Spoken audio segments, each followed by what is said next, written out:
Started. Oh, it took us live automatically. It didn't even give me 30 seconds. Well, good morning, everybody. I am Jones Harwell, and you are on Journeys with Jones Harwell. I have got a treat for you all today. This beautiful woman who is gracing the screen with me is Dr. Sandra Butler-Truesdale. She is a native Washingtonian, a licensed minister, ordained minister, who is a member of Metropolitan AME Baptist AME Church in Washington, D.C., the lead minister of the ministries. She is also the founder and chairperson of DC Legendary Musicians, a former member of the Howard Theater Board. She currently sits on the board as a chairperson for the Howard Theater Community Committee, a DC historian, an R&B historian. She has worked with the likes of the late Ray Charles, James Brown, and she continues to document history of our great music and musicians in the DMV area. I know her personally. She is honorary godmother, grandmother to my son. Yes. Welcome, Dr. Truesdale. Thank you so much, and thank you for having me. It is such a pleasure to have you on the show. When I think about, particularly this month, because of course, this is the month that we celebrate um, Black history. But when I think of history, period, and in conjunction with DC, and I think we've had this conversation, part of my family, my paternal family, has been in this DC area, metropolitan area, since 1937. So we have been here a long time. We migrated to this area. And just to hear the history of DC and the music in itself, because I love music, I was just so happy that you were going to come on the show and have a conversation with us. So first off, let's talk about your work in the community, because you are an activist, you are an advocate, not only for musicians, but also our Black community, senior citizens in our community. Let's talk a little bit about that first.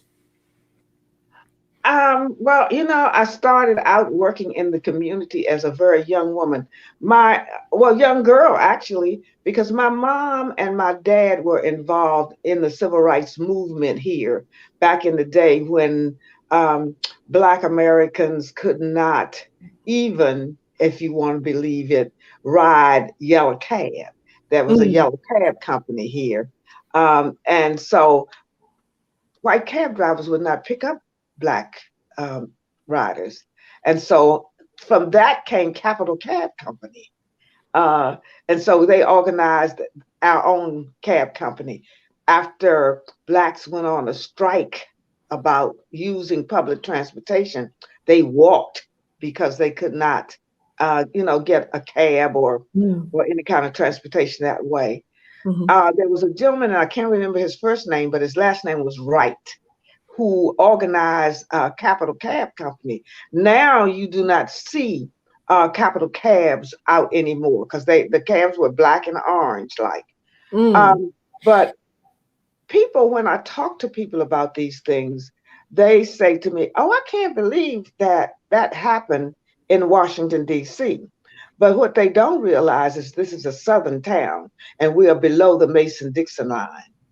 I don't recall in my lifetime that we were not able to ride the buses, the front of the bus. I don't remember having to go to the back of the bus, but I do remember that there were streetcars and that there were no Black streetcar drivers, no women drivers at all. Mm. Finally, it became Capital Transit and then DC Transit. And the gentleman who actually owned DC Transit, owned the football team. And he was racist to the bone because if you go back and look at that history, the Right. Redskins, as they were called at that time, were the Mhm. last team in the NFL to hire Black players. And that's in the nation's capital. That wasn't, Right. South Africa. That was right here in Washington, D.C. So people basically, they either don't know this history or they prefer to not acknowledge it. And I say to you, and I say to anybody, if you do not document your own history, then someone else will document it, and they'll document it the way they Amen. want it to be. You Amen. know, so I come out of that group of, well, I'm not young people anymore, but that group of people who went to segregated schools, not because I wanted to, because I had to. Mm. I walked from 8th and Varnum Street to 13th and Clifton Street every day, past Roosevelt High School, because I couldn't go to Roosevelt. Wow. And then they decided to integrate, and I decided, you didn't want me then, now I don't want you. So I kept on walking. Yeah, I kept right on walking, Mm. and I never had that need. I never had the need to go to school with other than Black people. I'm so thankful because I learned my own history. See, we didn't have Black History Month. They had Black History Week, or Negro History Week, they called it. Mm. Wow. And in the school system that I came from, they taught us our history every day. So I didn't have to wait 28 days. See, watch this. They gave you the shortest month in the year. They Mm-hmm. gave you 28 days of your history. Mm-hmm. 400 years, and they gave you 28 days. Come on, girl. So Right. Right. that's one of the reasons that I am so adamant, not only about documenting the music history, because that's Mm-hmm. extremely important, but Yes. to let people know what went down in the DC history. I mean, our neighborhoods, the white flight, and all of that. You have to understand what that's about, because it was redlining in Washington, D.C. Did you know that? Explain that a little bit so people understand what you're saying when you say redlining. Redlining is when neighborhoods get together and decide that they want their neighborhood to just be all white. They Oh, don't okay. want they make it so you can't even go to the bank, and even if you had the money, you can't buy the property in what they call their neighborhood. So when blacks were pushed out of Georgetown Mm-hmm. and then pushed out of Southwest, and they began to migrate up to upper Northwest, because my Mm-hmm. mother, her first home she bought at 404 8th Street Southwest, one block from Dewey Hughes's family, across from HEW. Now it's HUD, because they pushed all the Black people out, paid them to leave, and said, now when we get finished with the neighborhood, then you can come back. They knew they couldn't come back because they knew that the Right. property value was going to rise. So my mother, in her wisdom, bought in Petworth. And so I was basically raised as a teenager up 55 years at 801 Varnum Street Northwest. And that's why I tell you that I walked from Varnum Street to Clifton Street. And I know exactly where that is because we were in Petworth as well. We used to be up at 13th and Shepherd, Yes. and that's where our family home was for years Mm-hmm. in that area. So I'm very familiar with the Petworth area. I understand, and you telling me that yesterday you won an award. Oh, girl, I was so pleased. When Paul Carr called me about 2 weeks ago to tell me, I mean, I thought he was calling me to ask me about a gig, or, anything other than, Dr. Truesdale, we're going to honor you. And I was like, honor me for what? This is what I do. So he said, we're going to give you an award for the Mid-Atlantic Jazz Festival. Wow. And I was honored to be among Davy Yarborough and another gentleman that I really don't know well. I just met him the other day. His name is Chris, and I don't even remember his last name. But I was honored to be among them. Davy has a great history as a saxophonist in DC, Mm-hmm. and an educator, and a counselor, and all those other things. So for me to be among them, girl, that was such an honor. And so it was yesterday that they gave the award, and I felt so blessed and so humbled that they thought enough of me to do And that. I know that music is and has been your passion for most of your life, because I've heard some of the conversations that we've had. You've mentored my son and you've introduced him to several musicians here in the Washington, D.C. area. But you talked about how you worked with the late, great Ray Charles and James Brown. and and I think people, don't understand that the history of our music, because we are such a diverse people and we touch every culture musically wise, clothes, fashion, art, just everything about us. Why is it so important to continue to educate about specifically, the music here? Because we've had some great legends just come out of the Washington, D.C. area. It absolutely. I One of the reasons that is extremely important is that this music that we hear, that is known as jazz, actually is the music that originated from Black Americans, and not just that, R&B and Mhm. all many other of the genres of music, even bluegrass. Did you know that? My No. grandmother, I remember that my grandmother, my great grandmother came. They came from Virginia, Orange County, and but my grandmother used to. I remember her ironing over the iron board and humming and singing bluegrass because she could really sing, and she would tell me that that music came out of the hills of Virginia, Mm. and so that is the music that we know is our music, and that music has been stolen.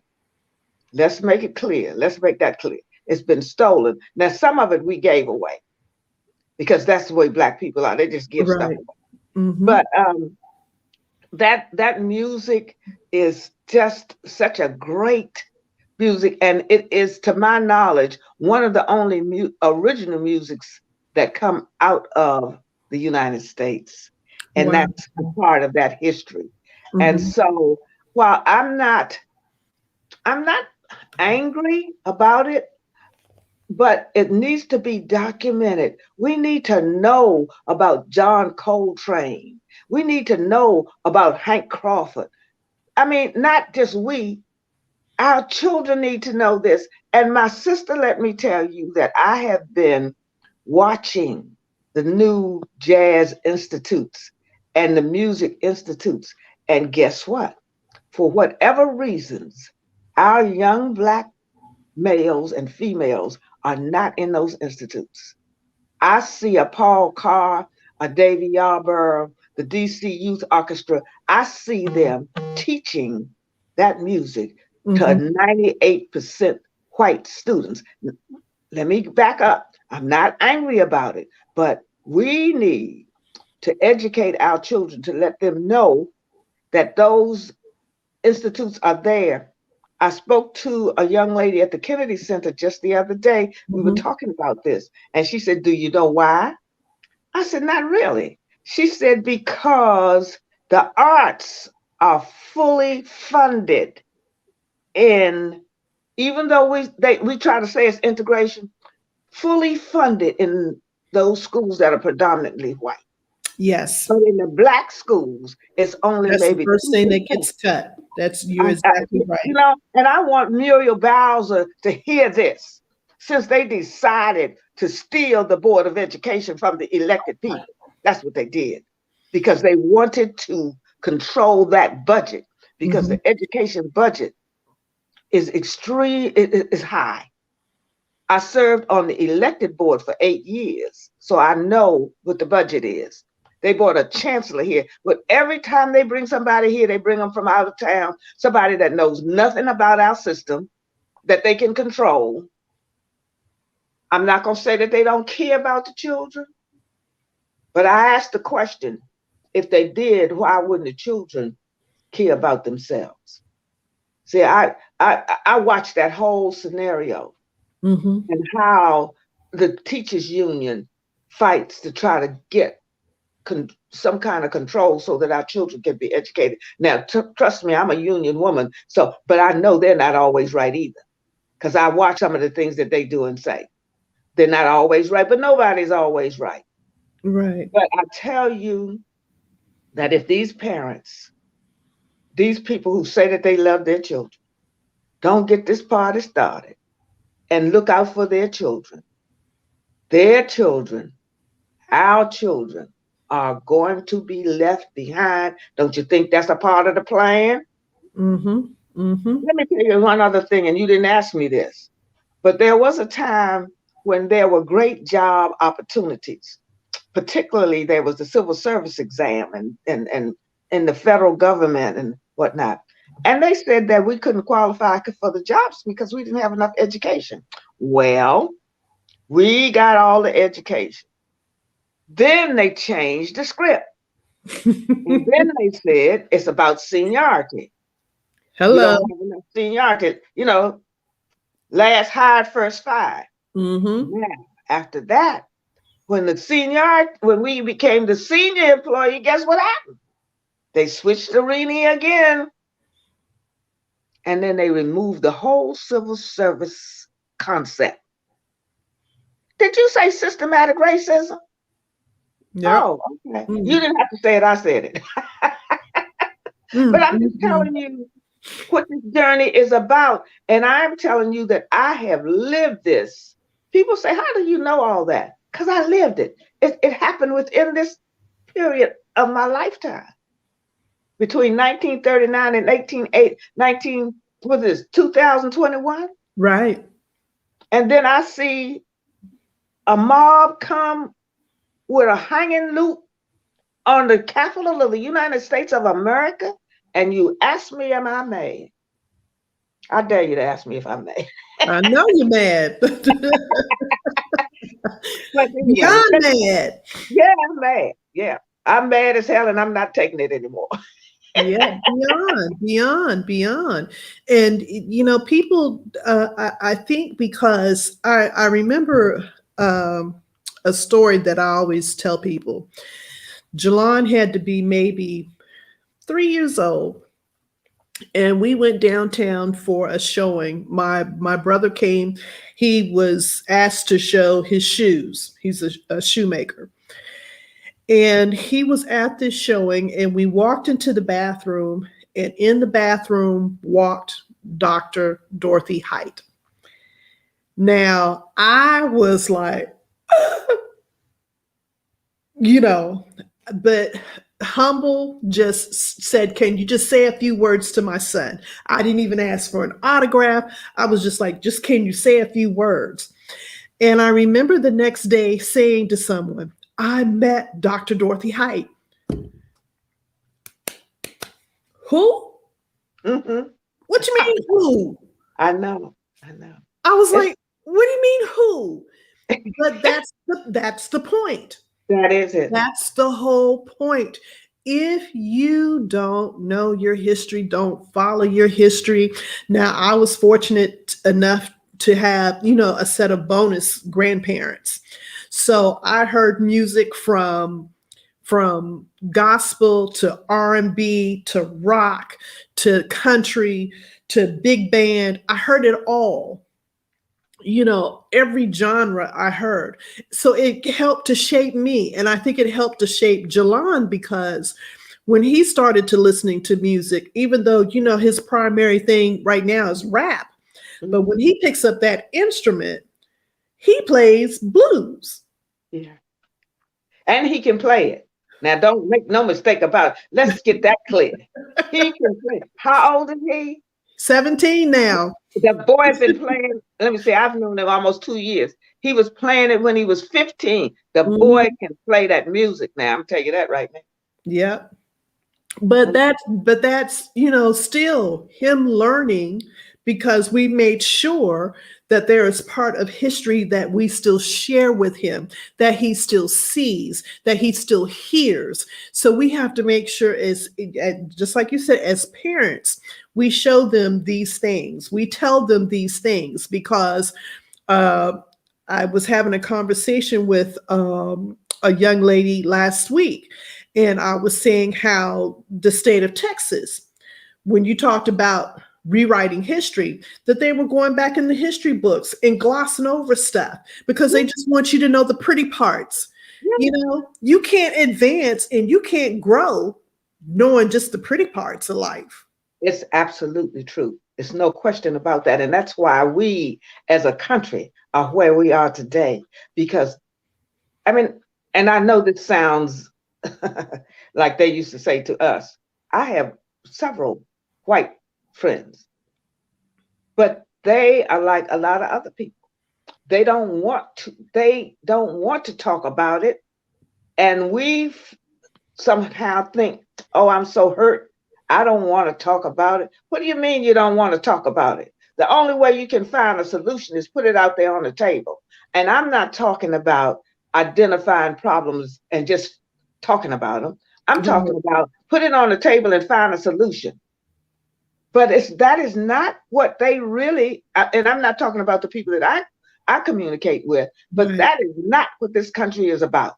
It's not. That is not their intent to resolve these problems. It is their intent to do exactly what you just said, and that's to gloss over it and to regulate the history and to write it any kind of way. Because if you're not careful, and they tried every now and then to write slavery out of the history. Right. I'm not one of those that say that they need to take all the statues down because I want my grandchildren, great grandchildren now. I want to point to them.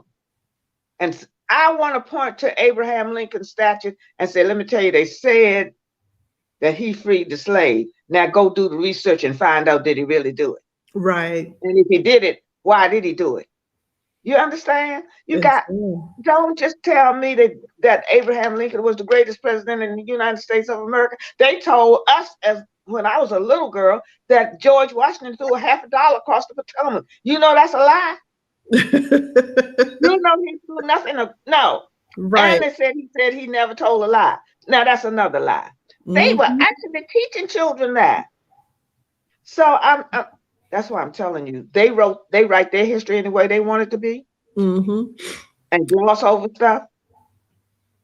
So, and here is one of the other things that is really sad to me is that a lot of these children that is Jalan's age, they have parents that are maybe 32 years old, and they don't even know their history. And the grandmother may be 48, and she doesn't know it. Right. So that's one of the reasons, and I know I did post something the other day saying I know that some of the things that I write is hard. They're hard to read. But let me tell you something, there ain't nothing like the truth. Amen. Amen. Amen. And I think that's part of the reason why you do so much of your work with the DC legendary musicians is because all of that history too is wrapped up into that. So tell us some of the things that you've been able to do within the DMC area. I know prior to COVID, and I know last summer you were working with the Kennedy Center on the Kennedy Couch Center series. Part of that was going on, and you had other platforms that was also being presented at the Kennedy Center. Tell us about some of those. Oh, well, we did the DC Symphony and the Motown Sound. We filled the concert hall. It was full and running over. And it was all DC musicians, all actually from the DMV. We did the whole thing, girl. We had the violins and the cello and, the whole thing. We did Diana Ross, the Temptations, the Marvelettes, and everybody else that you could think of. And it was a great thing. But the Kennedy Center has been very nice to me, I would say. I have been able to bring people like Jalan and Mm-hmm. Paul Carr's orchestra, DC legendary musicians to Millennium Stage. And now that we're doing the cultural caucus, is that what that's called? Okay. They gave the DC legendary musicians a fabulous grant. Um, that is, we got it for 2 years. And so we have really been able to do some wonderful things. For instance, the Thanksgiving project that we have done for the past 5 years, where we give musicians in the DMV a hand up around Thanksgiving.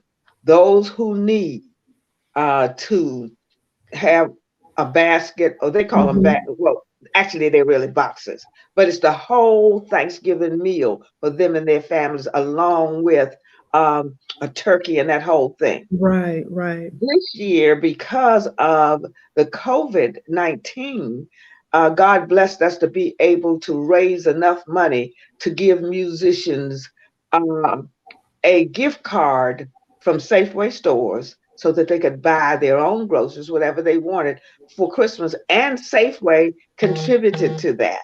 All right. So we have been really blessed. And now Metropolitan AME, which is the church that I'm connected with, gave Mm-hmm. us a $2,500 grant to help to feed musicians during these difficult times. But we've also been able to do some virtual performances and Mm-hmm. just be creative to try to assist some of our musicians in being able to perform, maybe with the tip bucket. And unfortunately, the program that I do on WPFW, which is Mm-hmm. live at 5 on Thursdays, we've not been able to do that because they've not been able to figure out how we can social distance Hmm. and do it. Okay. So, it's been, musicians and gig workers have had a hard Hard time. time. Yes. Mhm. Yes, One of the indeed. things that, and I'm going to leave you with this, and so you can at least ask me another question. But I mentioned to one of the real fabulous piano players, the just posted today, jazz musicians, not just in Washington, D.C., but jazz musicians tend to think that they're different from other musicians, you see. And basically, it's because they can read and do what they do. And so Mm-hmm. they keep themselves separate Mm. from R&B church musicians because all of those are genres. Right, And so right. they keep themselves separate, as do the classical musicians, because they think that they are different. But let Mm-hmm. me just tell you that COVID-19 let them all know none of y'all can work. And I said to him, 88 keys on the piano plays rock and roll, rhythm and blues, jazz, and classical music. So what does that mean? It's all the same. Mm-hmm. And so uh, now I'm waiting for him. I'm, I'm waiting to see him What's after he all gonna this is do? over Yeah. so he can bust me out, but it's okay. But you know what? I have found that there have been some really, really creative things. I was watching the news the other day, and there was a gentleman, I think he was an event planner, and he was unable to, COVID shut him down completely. One of his pastime hobbies, which he loved trivia, he did an event online playing trivia Yes. and ended up, charging just a little bit, just a little bit of money. But that was his way of, he said, reinventing myself. So I think, that was one of the reasons why COVID came around, because I think we had gotten too busy, Yes. you know, just too busy going here to here to here to here, all this technology, and just not really taking the time to focus on the things that we needed to refocus on: our kids, Mm-hmm. education, Mm-hmm. healthcare, the environment. Mm-hmm. So hopefully we will come out of this with some real lessons learned. Not to say that we're going to change, because we're normally creatures of habit. As soon as something, we get through something, we do good for a couple of weeks and then it disappears from our mind, and here we go right back Here we go. to the Yeah. way we were before. So hopefully, we'll be able to take all of this into account and make some real changes. Before we close out today, I just wanted to know if you wanted to share some of the stories because, like you said, you've worked with some of the greatest musicians in the world. You have any stories that you'd like to share with us? Well, those musicians were really great musicians. Now, Ray Charles was a man that he played several genres. He played the Hmm. blues, he played jazz, um, and the reason that they called him the Right Reverend is because he sounded like he was playing gospel. I Hmm. mean, when he hit the piano, that's what it sounded like. But he was an interesting gentleman that was he would do almost anything. He could do almost anything because one of the things that he said in his story was that his mom would not allow him to become dependent. So he learned how to do it almost anything. And one of the things that I really, every time I think about this story, is I fall out laughing because Ray flew his own plane. He flew his No. plane, blind as he was. Yeah, I think that's well, but not for long distances. But the pilot, he had his own pilot, and he would let him get behind, and fly the plane. But at least he was a funny guy, but he Mm. was like he was a man, and just because he was blind didn't mean that he was that he wasn't a man. He One of the things that it would really tickle me was because he had this habit of grabbing a woman by the wrist. Mm. And he claimed, or they claim, most blind men claim that they can tell how a woman is made or how she's built by holding the lower part of her wrist. Mm. And so, I mean, he did all those kinds of things. But like I said, I liked him because he had a nice personality, and I liked him because I was able to work for him. Actually, I did Margie Hendricks' hair, and Mm. the girl that was with the Ray Letson. It was a girl named Gloria Johnson. No, her name was Gwen Johnson, and I think they're all passed now. Gwen sang with the Raylets as well. That's how I really got hooked up with them. But they were. It was fun. Mm. David Fathead Newman, and Hank Crawford. Girl, please. But what I was really thankful for Mhm. as I pursued that career was that I was born and raised in a holiness church. So they taught me values and what I should and should not do. So I did not get really hooked up in a lot of things that women on the road got hooked up with. I mean, I Mhm. did my job, and a lot of times I would go on back to the room or go ahead on to the hotel or wherever I was going, because it was a job to me. It wasn't about the musicians and who I could lay with and all that stuff. It was a job to me. And most of those guys ended up like Calvin Jones that Mhm. ended up at UDC. They were like my brothers, and they did a lot to protect me. Um, and then James was very complex. Um, I was really ready to go home when I introduced him to the Jewels. I introduced the Jewels to Ray Charles, and that's how they got on the road. Not Ray Charles, I'm sorry, James Brown. That's how they got on the road with James. Mhm. But he, I always thought that something must have happened in his life that made him so, I don't know whether I would say angry, but so resentful towards women. He Mm. was extremely abusive.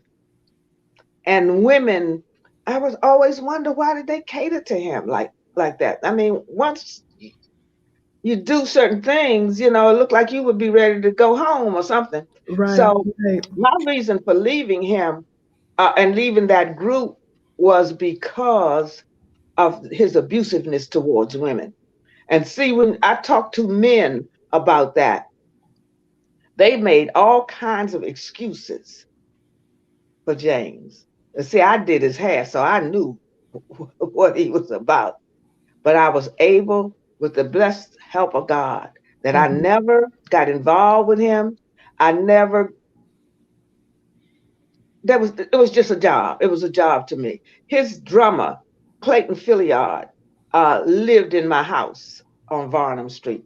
He lived with he didn't live with me. He lived in the house. Mhm. Um, and so he sort of protected me as well. And then there was another guy named Nat the Cat that was a great photographer, had a great history and of pictures and things of a lot of musicians. Mhm. And those two guys took care of me. Thank God. But I enjoyed it. Um, I learned a lot. I love the music. And girl, I used to love to dance. I'm telling you right now. I think you can still cut a rug if you got out there. If they put it out there, girl, you know it. Uh-huh. I love it. I danced all around the house yesterday when they had the jazz festival. I told Paul Carr, I said, boy, I've been dancing for 3 days. Oh boy. So, if people want to learn more about you, learn more about the DC legends, I know you put a book out a couple of years ago. Yes, talk about that for a minute. This is a book about Washington, D.C.'s jazz musicians. You see Ron Holloway and Hmm. Buck Hill on the front of that book. They're mostly, and it says Washington, D.C. jazz, but I was the co-author, and because I could, I stuck some R&B artists and you know some other some other artists in the book. And so now I'm glad you said it because now you and I are talking about the possibility of doing another book on Yes, Washington D.C.'s musicians. yes. And the musicians are just like when they're ready for the interview and everything. So my reason for doing it though was to document the history of people like Jimmy Cobb, Hmm. Carter Jefferson, and those were two musicians that I was raised in the neighborhood where they were, you know. Wow. Um, but I just love. I've always loved music, and I'll close with this. My grandfather was a harmonicist. My uncle was a jazz fanatic. My uncle Blayton had two stations on listening to music and his record player. See, people don't know about record players. I know But he about had record all three, players. girl, he had all three playing the Yardbird and everybody else, but he had them all on at one time in different Mhm. rooms. And you would say, what is wrong with him? But he loved the music. And so I learned to love the music. And then my grandfather, besides being a harmonicist, he loved march music. Mm. And so we had music in our house all the time. And then lastly, musicians was all over the street. Did you know that musicians used to they would put a cord in a wash tub Mm. and tie it to a broom and play it like they were playing a bass? Wow. And these they used to really have street musicians. You could walk down the street and it may be a saxophonist and they just be standing in the street playing music. And then came the doo-woppers under the lampposts. Hmm. Girl, I have lived through a tremendous time. I mean, I'm sure that other people have too, but it's been a tremendous time. I thank God. And I just say, keep the music playing. Thank you. Thank you for sharing the music and telling us about the music too, because that is so important. So the book, what's the name of the book? I'm gonna put it in the comments and tell them where they can find it. The book is Washington, D.C. Jazz, Okay. Images of America. And I have copies of it. They can contact me at um, on Facebook to order a book if they like. They can go into the message section and order the book, and it's just $19.99. It has all kinds of wonderful pictures in it, and it will actually help us, you and me, Hmm. to go to the next edition. which will be Washington, D.C. R&B. Okay. And then if they want to make contributions to the DC Legend, can they also get to that one on the Facebook as well? You guys have a page there? Yeah, no, they can go to our website Okay. at dclmusicians.org and hit the donate page. And it will come directly into our account. Okay. And in closing, we are in the process now of planning for a conference of musicians to talk about music and also the arts. And we're going to invite our new DC Council people in to see what their commitment is to the arts in the DMV. Wonderful, wonderful, wonderful, wonderful. I have enjoyed this conversation today. We have got to come together again because another one of your projects that you're looking to do too is to talk about the history of DC in itself, Yes. from segregation to today. So that would talk about the U Street corridor. You're talking about, as you said, how the redlining, how they were moving them out of Southwest, moving them out of the Georgetown area up to the Petworth, Northeast, Southeast area, and now and it still continues. Hadn't changed, still continues. You know that the bump out is still the bump out going, and statehood. We could even talk about DC statehood. And do you ever think that DC will become a state? I'm not sure. It doesn't look like it's in their best interest to do it. You know why? Lined up. And we said we weren't going to talk politics. But right, you know why? Because that would be two congressional representatives and a senator, which would make three that would be Democrat. So the Republicans are not going to be in favor of it. But here's what. This time, the White House, the Congress, and the Senate is Democrat. So it's a better chance of it happening. I started out in the statehood movement with Walter Fauntroy. Yes, I remember meeting him. Yeah.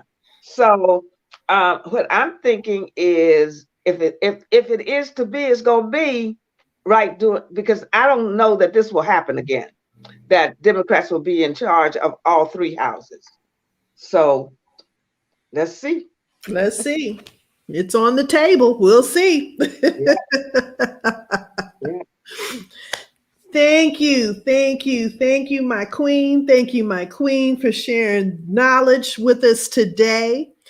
I can't wait to have you back on the show so we can talk more about events that are coming up for the DC Legendary Musicians. And because you always have something that's going on. And especially, hopefully, if we come out of some restrictions this summer and can get back to having some outdoor activities, I definitely will have you come back on and speak to those, and we can get people involved and get them engaged, because that's important for history. I appreciate you having me, and do know that just this morning, I was talking to the Kennedy Center about the outdoor gospel festival for the spring. Oh, right. Right now. Okay. We're going to come back and talk about it. Yeah, we're going to need to be shouting at the Kennedy Center, okay? All righty. Yeah.